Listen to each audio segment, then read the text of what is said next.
Morning, dear students. Today we will discuss chapter 4 of the history of our past. Tribals, Dikuj, and the vision of a golden age. Then we will discuss how did tribal groups live. By the 19th century, tribal people in different parts of India were involved in a variety of activities. 19वीं शताब्दी के दौरान जो tribal people थे, tribal लोग थे जो different parts of India, Bharat के अलग अलग हिस्सों में were involved in a variety of activities. वह अलग अलग तरह की क्रियाकलापों में इन्वॉल्व थे, जुड़े हुए थे। सम वर झूम कल्टीवेशन, कुछ उसमें से जो झूम खेती करते थे, झूम की खेती में। सम ऑफ देम प्रैक्टिस झूम cultivation, that is shifting cultivation. कुछ उसमें थे जो झूम कृषि में लगे हुए थे, जो शिफ्टिंग कल्टीवेशन थी। This was done on small patch of land. This was done on small patch of land, mostly in forest. ये जो होता था, एक छोटे से स्मॉल पैच लैंड होते थे जो मैक्सिमम जो है फॉरेस्ट जंगलों में होते थे। Cultivators cut the tree tops to allow sunlight to reach the ground. जो कल्टीवेशन होता था, ट्री टॉप्स को काट दिया जाता था, allow sunlight to reach the ground. इस वजह से काट दिया जाता था जिससे जो है सूर्य का प्रकाश जमीन पर आसानी से पड़ सके। And burn the vegetation on the land to clear it for cultivation. और इस वेजिटेशन को जला दिया जाता था ऑन द लैंड पर, टू क्लियर इट कल्टीवेशन को करने के लिए। They spread the ash from the firing. उसकी जो एश रहती थी, मतलब वो कह सकते हैं राख, फ्रॉम द फायरिंग से निकलने वाली जो राख होती थी, which contain potash to fertilise the soil. वह जो है पोटास को इकट्ठा करती थी और फर्टिलाइज द सॉइल, और मिट्टी को जो है उपजाऊ बनाती है। They use the axe to cut trees and the hoe to scratch the soil in order to prepare it for cultivation. वह जो है पेड़ को काटने के लिए एक्स का प्रयोग करते थे और सॉइल को स्क्रैच करने के लिए हॉय का प्रयोग करते थे, order to prepare it for the cultivation. They broadcast the seeds, that is scattered the seeds on the field instead of ploughing in the land and sowing the seeds. जो ये ब्रॉडकास्ट करते थे, सीड को जो है broadcast करके, that is scattered the seeds on the field instead of ploughing the land and sowing the seeds. Once the crop was ready and harvested, they move to another field. जब एक बार crop जो है फसल तैयार हो जाती थी तो उसे हार्वेस्ट करके ये लोग जो है दूसरे फील्ड की तरफ मूव कर जाते थे।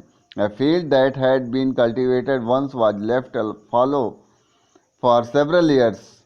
Shifting cultivation were found in the hilly and forested tracts of northeast and central India. जो शिफ्टिंग खेती होती थी, were found in the hilly, वह जो है पहाड़ी क्षेत्रों में पाई जाती थी, and forested tracts of north east and central India. और जो नॉर्थ ईस्ट के फॉरेस्ट जो ट्रैक होते हैं, और या तो कह सकते हैं सेंट्रल इंडिया में ऐसी खेती होती है। The lives of these tribal people depended on free movement within forest and being to able use the land and forest for growing their crops.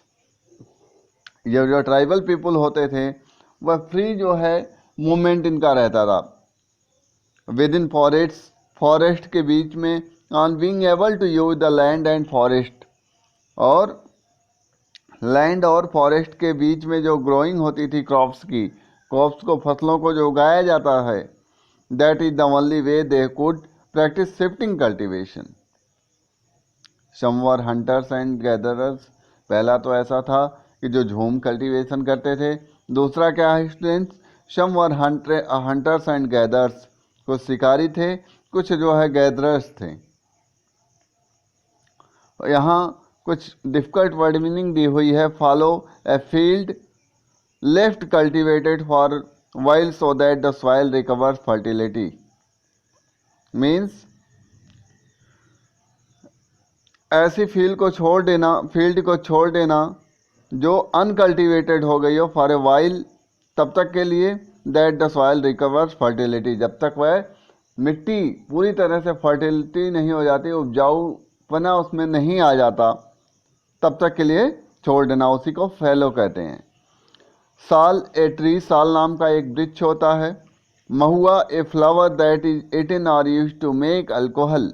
महुआ जो है एक फ्लावर होता है जो खाया जाता है और अल्कोहल बनाने में उपयोग किया जाता है. Some were hunters and gatherers. In many regions, बहुत से क्षेत्र में, tribal groups lived by hunting animals and gathering forest produce. बहुत से क्षेत्र में जो ट्राइबल ग्रुप्स होता है, लिव्ड बाय हंटिंग के द्वारा जो है वहाँ पे वह रहते हैं. Animals and gathering forest produced, जो एनिमल्स होते हैं वहाँ पे जो है उनकी हंटिंग करते हैं और फॉरेस्ट में जो प्रोड्यूस होता है उसको इकट्ठा करते हैं. They saw forest as essential for survival. उन्होंने देखा कि जो फॉरेस्ट है वो हमारे लिए सर्वाइव करने के लिए काफ़ी एसेंशियल है, काफ़ी मूल्यवान है, काफ़ी महत्वपूर्ण है. The Khonds were such a community living in the forest of Odisha. Khonds जो समुदाय के लोग हैं वह फॉरेस्ट में रहते हैं और लगभग वो जो है ओडिशा के क्षेत्र में. They regularly went out on collective hunts and then divided the meat amongst themselves. वह जो है रेगुलरली जो है हंट करने जाते हैं और उनसे जो प्राप्त मीट होता है वह सभी लोगों में बराबर हिस्सों में डिवाइड कर देते हैं. दे एट फ्रूट्स एंड रूट्स. वह जो है फल और रूट्स जो है खाते हैं, कलेक्टेड फ्रॉम द फॉरेस्ट, जो फॉरेस्ट से इकट्ठा किए होते हैं. And cooked food with the oil. और फल को जो है कुक्ड फूड और खाना जो है बनाते हैं. With the oil they extracted from the seeds of साल एंड महुआ. और उसके वृक्ष से, जो साल और महुआ के वृक्ष से बनाए हुए जो है प्राप्त किए गए जो तेल होते हैं उससे वो अपने भोजन को पकाते हैं. They used many forest shrubs and herbs for medicinal purposes. और बहुत से फॉरेस्ट के जो श्रब्स होते हैं, हर्ब्स होते हैं, उसको है मेडिसिनियल पर्पज से यूज करते हैं, मेडिकल जो है पर्पज से यूज करते हैं, दवा के प्रयोग के रूप में. And sold forest produce in the local markets. और उसे जो है उत्पादित करके, फॉरेस्ट से उत्पादित करके लोकल मार्केट में क्या करते हैं, बेच देते हैं. The local weavers and leather workers turn to the corns when they needed supplies of kusum and palas flowers to color their clothes and leather.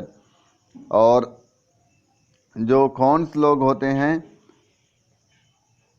ऐसे वर्कर जो लेदर वर्कर होते हैं, वह कॉर्न्स की तरफ जाते हैं और अपने कुसुम और पलास फ्लावर को लेते हैं.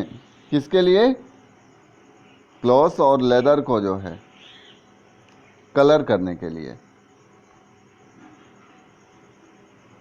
Now students, I hope you have to understand this point of this chapter.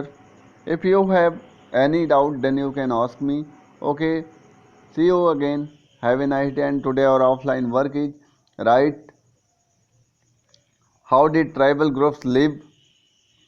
ये आप लोगों के लिए क्वेश्चन है, इसको शार्ट में जो है समराइज करके आप लोगों को लिखना है. यही आप लोगों का आज का ऑफलाइन वर्क रहेगा.